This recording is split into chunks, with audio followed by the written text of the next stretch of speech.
covered 2 weeks before.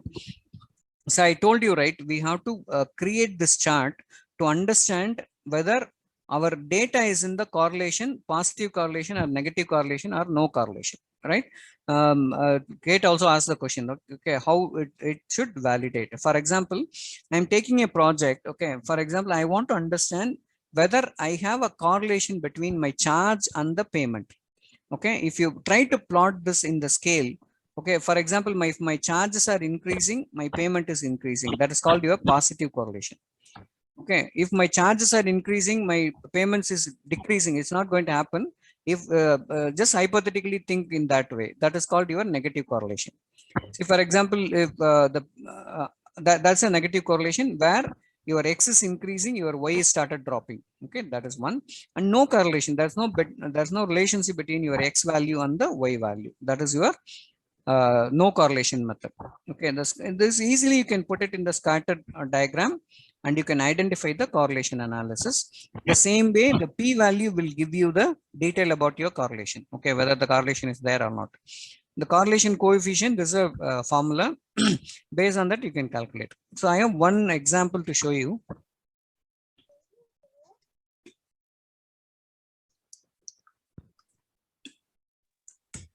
Sir, I have one doubt.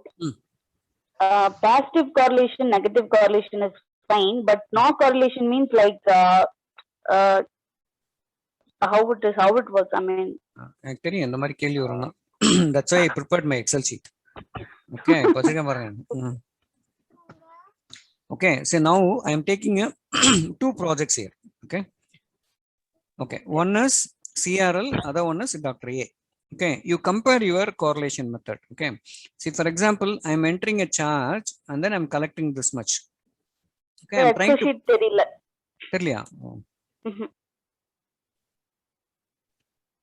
Okay, I'll share.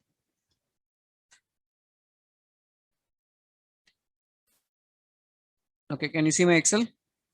Yes, sir. Okay, see, I'm taking two different projects to explain you the correlation. Okay, one is CRL, other one is Dr. A, right? See here, what I'm saying is I'm taking the charge versus payment for this particular project. Okay, I'll take this particular point. Okay, which is the first one, charge. If my charge is high, right? It's the highest charge what I have, but you compare my payment. See, this charge impact I'm getting only in the month of 4th month, right? If you see here, 2nd month, my charges are low, but my payment is not reduced that much. Okay, it's in the flow, right? There is no relationship between these two parameters. Okay, if you see here,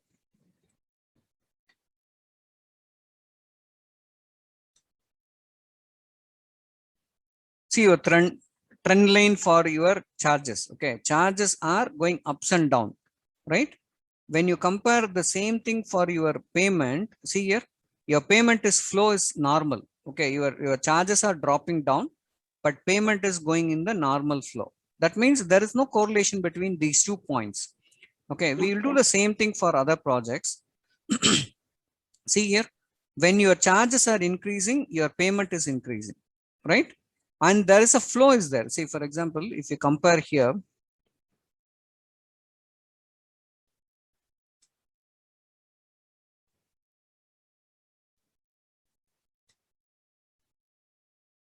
see your flow, when the charges are increasing, your payment is slightly, it is increasing, right? From your start point to end point. Okay, that is called your correlation. I'm not saying that is perfectly correlated because of some glitches here and there, right? Say sometime what happened, we would have been posted or not posted the charges on that particular month, and then we would have been posted. These are all the few challenges, but compared to this chart and this chart, which is correlated, either CRL or Dr. A? Dr. A is correlated. Dr. A more correlated compared to CRL. So that's the reason when you're trying to create your GCR metrics, what we are trying to do is we won't take month on month, right? We will take 3 months average to try to map with your payment. But Dr. A, what we are doing here is when you're calculating the GCR expected, we will take only the 1 month or maximum 2 months we are take based on the AR days. Okay, that's the difference between this. See, sometime what happens is you cannot compare it in this order, right? See, sometime I am not able to understand. See, for Dr. A, whether this correlation is happening or not happening. Okay, so I'm not sure, right? Here it is going up, here it is not increasing. I'm not able to see that visibly. See, what we'll do, we will go for a linear regression methodology.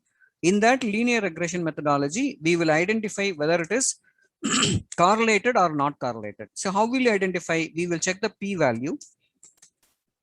Okay, if the p-value is lesser than 0.05, then it is good correlation between the data. Otherwise, we will not do this method. Okay, there's a p-value plays a major role here. Okay, that we will try to cover. Right, so this is the direction. Okay, the indirect is somewhat, for example, you take some other scenario. Okay, for example, we are plotting the two different people. Okay, who is taking a medication and then the fever temperature. Okay, if you take the medication, the temperature may fall down. This is the example for your negative correlations. Right, any question here? So actually the correlation is very, very important to identify whether your Y is dependent on the X or not. Okay, that's what I try to explain to you in the CRL. Okay, your in the CRL or any lab project or any of your project which is taking more than 90 days, your charge is not directly impacting your payment, right? So 3 months charges only impacting your payment, not the single month charges. Okay, that's a difference. If the same thing, if you come back to your ABA process, okay, what is happening here? When you file the claim, it will get paid within that particular 13 to 14 days, right? Or within a month, it's getting paid. The same thing we can talk about MMTX, right? MMTX, whatever you're billing it, we are able to collect within 18 days. So that is a direct impact. Okay, if you bill 100K this month, you know how much you're going to collect. If you're billing 1 million, you know how much you're going to collect. That is a direct impact. Some projects will be directly impacted. Some project may not be directly impacted. Everything you can define based on the correlation methodology. See, actually what the general process is, every month you have to check the correlation. Then you have to do your JCR analysis. Since we are not able to do that way, and that's what we are getting a bias. Okay, that bias will be the challenge when you're calculating this kind of reports. That's what we are accepting the error on it. Okay, I'm moving to next one. Okay, the causation and the statistical significance. Okay, the same thing what we discussed in the variable inputs. Okay, the same thing, causation. X, which is our input variable, and causation is a asymmetrical. Causation is not reversible, and causation can be difficult to determine. Okay, for example, if you go to Dr. A, the causation is difficult to determine, right? It's a very small, narrow difference is coming, and the correlation can help the where it is causation. See, for example, if you start putting into this particular parameter, then we can understand. See, for example, I'll take this particular scenario where it is a positive correlation. Okay, see, if you try to plot it in the Excel sheet, and then if you, for example, I have a positive correlation, the exact positive correlation between this team. If you try to put it for MMTX or your ABA client, it will be a positive correlation. Okay, but for example, I am getting this for the January month. Okay, I put a line here, it will come. See, for example, my charge is this much. How much I am going to collect? This will be a directly, it will give an indication here. That's what we are trying to explain here. Correlation can help the point to where there is a correlation. See, for example, I am taking this month. Okay, for example, till June, I put this graph. Okay, July, I just want to understand how much I am going to collect. I just need to know what is my charge amount. Okay, put a graph line and then connect with your payment. Then you know what is you are going to collect it from the graphical representation. That's what we are trying to explain here. Okay, the testing statistical difference mainly based on the p-value, we are going to collect this. Okay, and the linear regression is one method. I told you, right? The linear method will give you the indication whether we can collect it or not. Okay, the linear regression formula is y equal to a plus b0 plus b1 x bar. Okay, x is the input variable and b is the estimation of the regression analysis value, and b1 will be the intercept. Okay, so do you remember when you are doing a graphical analysis in the 10th or 12th standard? Okay, you will be asked to plot the graph, right? If you plot the graph based on the data, there will be an intersection will be there between y and the x-axis. There will be a slope will be available. That slope is called intercept. Okay, this also we can easily do with Minitab. I'll see that. Okay, I already put one graph. I'll try to show. Otherwise, I'll show it in the next class. Okay. So this linear regression is very easy to avoid this particular confusion, whether it is directly related or no correlation will be easily identified by this particular linear regression methodology. Okay, use the relationship between the two variable. Quantifiable and mathematical relationship between the two variable we can be identifiable by this particular linear regression. Here the B1 is a very important one, which is we call that as a p-value.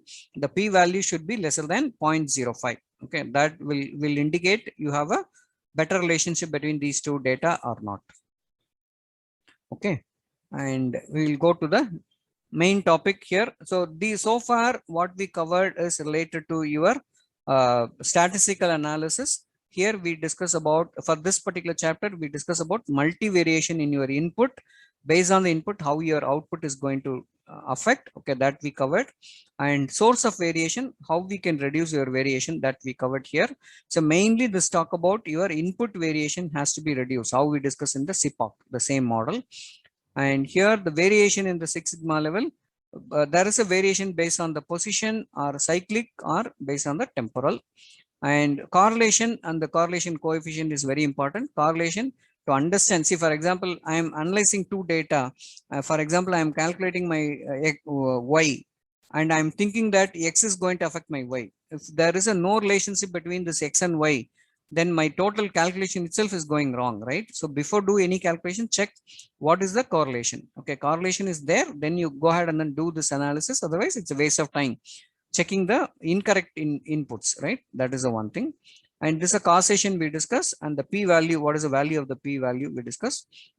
And linear regression is a very important one, which will identify whether there is a relationship or not. Okay, that's the way. Okay, right. Now we are going for a root cause analysis and waste elimination. Any doubts so far? No, sir. No, right? The linear